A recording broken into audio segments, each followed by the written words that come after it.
The systematic destruction of the American way of life is happening all around us, but still, most part of our population has no idea what is happening.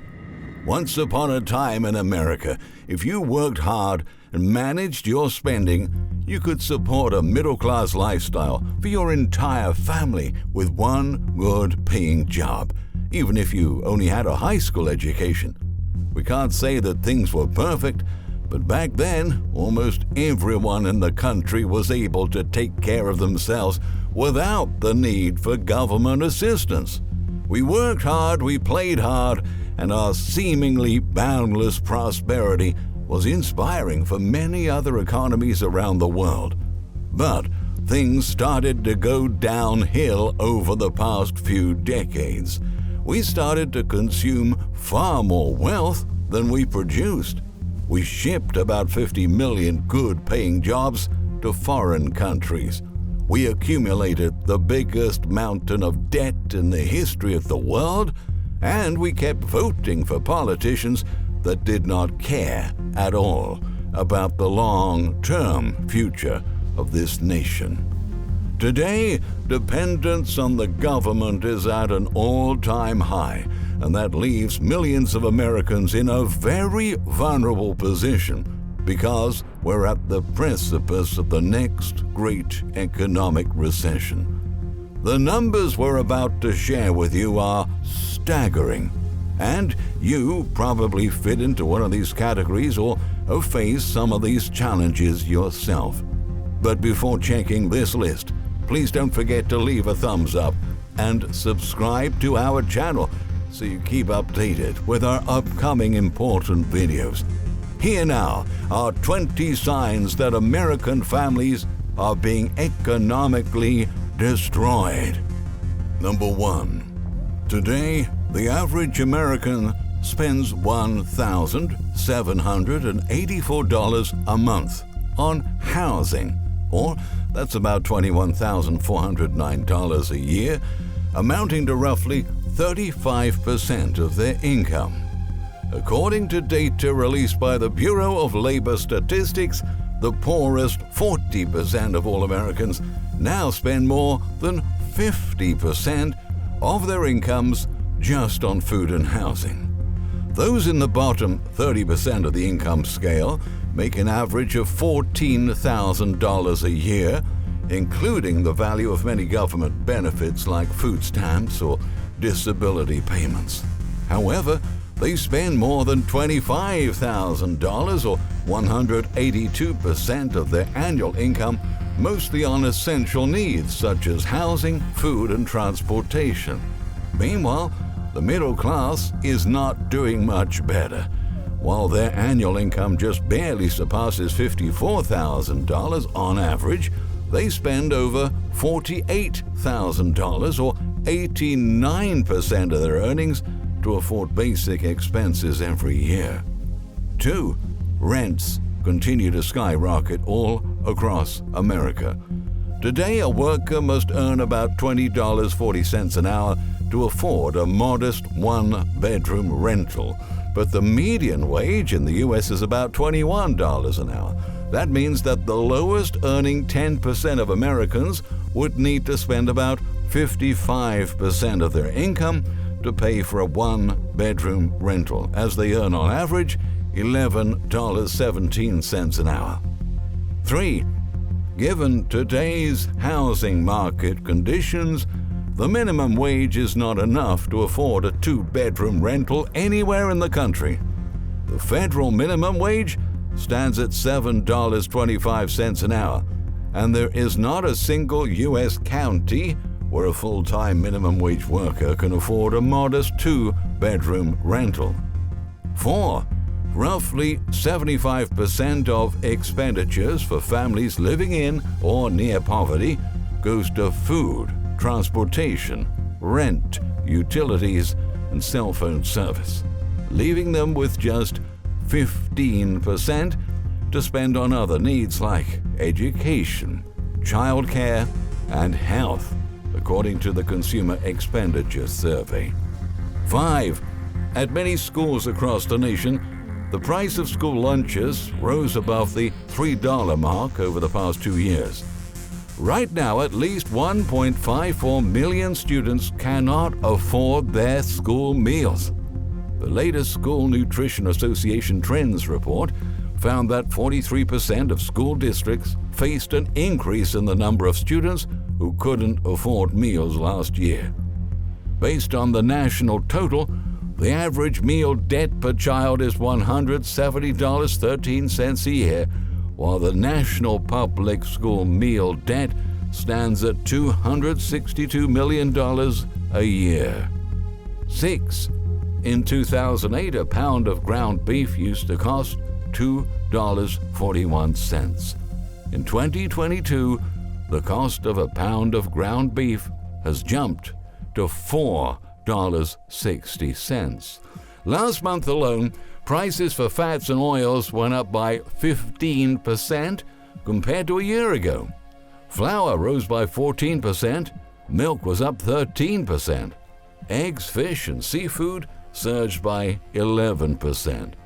Cereal and processed fruits and vegetables have increased in price by at least 10%, while bakery products went up 9%, sweets jumped 8%, and dairy products rose 7%.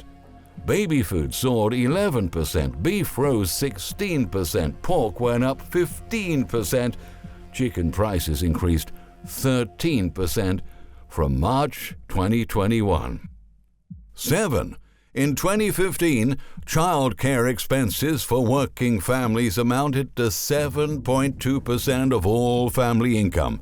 By contrast, this year, average child care spending amounts to nearly 10% of the average family income, or 40% higher than the U.S. Department of Health and Human Services definition of affordability.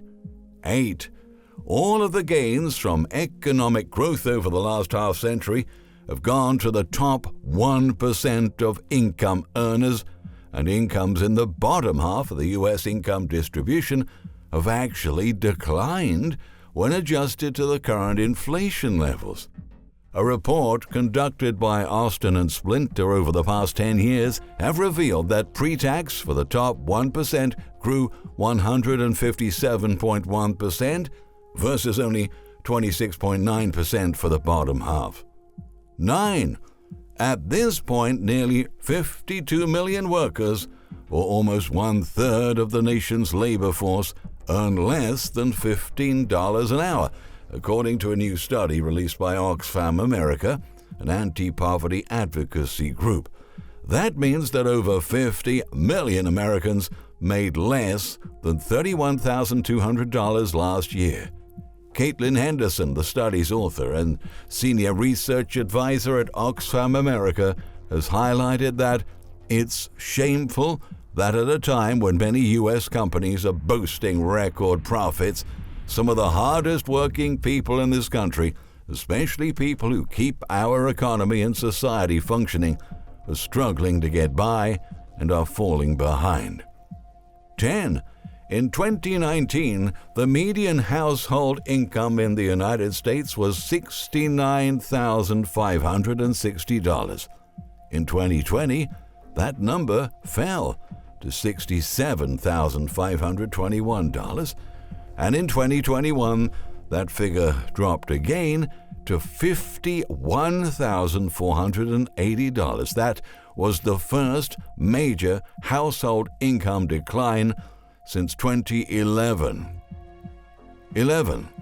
In 1995, the net worth of the typical American household was $213,122.62.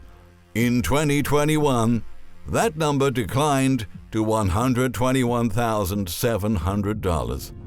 On the other hand, the average American individual has $90,460 in debt, while the average household debt stands at $155,622. 12. More than half, or about 51% of Americans, have less than 3 months' worth of emergency savings, according to a recent survey from the personal finance website Bankrate. The survey also found that 56% of Americans are unable to cover an unexpected $1,000 bill with savings, while 25% of Americans say they have no savings at all. 13. As our bills get more expensive, workers are having a harder time making ends meet. One survey found that 2/3 of all workers in America are currently living paycheck to paycheck. In other words, 7 in 10 Americans struggle to get by month after month. 14. According to data collected by Investopedia, about 66% of graduates from public colleges have loans to pay. Of those, roughly 43% of all are currently behind on their student loan debt repayments. In total, U.S. college students owe nearly $1.75 trillion in student loan debt, spread out among about 46 million borrowers. Now that's about $440 billion more than the total U.S. auto loan debt. 15. New data from Debt.com, a consumer financial education company, exposed that 50% of Americans now carry medical debt, up from 46% a couple of years ago. More than half, or approximately 57% of Americans with medical debt owe at least $1,000, driven by diagnostic tests, hospitalizations, and emergency room visits, the survey showed. According to Alison Sesso, Executive Director of RIP Medical Debt, a non-profit organization that buys consumer debt from healthcare providers or aggregators for pennies on the dollar, the system is rigged against the American worker. Medical debt is uniquely American and is a byproduct of the broken financing of our healthcare system. The majority of medical debt is owned by people who don't have the money to pay for it, Sesso explained. 16. In 2004, the rate of home ownership in the U.S. was 69.2%. Today, that rate has declined to 65%. As housing affordability continues to worsen, 70% of young adults are going to have a harder time buying a home than their parents' generation did. 17. The Wall Street Journal has reported that 600,000 businesses closed in the first year of the health crisis. And in 2021, an additional 200,000 businesses have been shut down. Amongst retailers, 3,700 chains announced closures this year, which, according to UBS estimates, means that around 80,000 U.S. stores may close before year's end, and 150,000 may disappear up to 2026. 18. 13.8 million U.S. households experienced food insecurity at some time over the past 2 years. Overall, food insecurity has affected 14.8% of households with children last year, and around 584,000 children in America experienced hunger in 2021. 19. According to the latest Fed data, the top 1% of Americans have a combined net worth of $34.2 trillion, which accounts for 30.4% of all household wealth in the U.S. On the flip side, the bottom 50% of the population collectively holds just $2.1 trillion, or about 1.9% of all wealth. 20.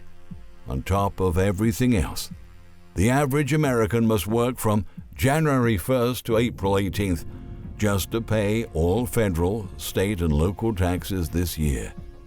So you work on average 4 months and a half out of every year to finance government spending. Have you ever seen someone going through one of the situations described in this list? Have you ever experienced some of these challenges yourself? These are incredibly hard times for millions of us. And as opposed to what some say, most people are not in such distressing situations because they want to. Rather, they are victims of our long-term economic decline. The downfall of our system has just begun, and the next recession is going to unleash widespread financial suffering in our country. As we enter that time, we will need a whole lot more empathy and compassion than we are exhibiting right now. The numbers that we have just shared with you are quite alarming, but over the next several months, they are likely to get a significantly lot worse. Everything is falling apart at the seams in our nation, and life in America is about to change in an irreversible manner.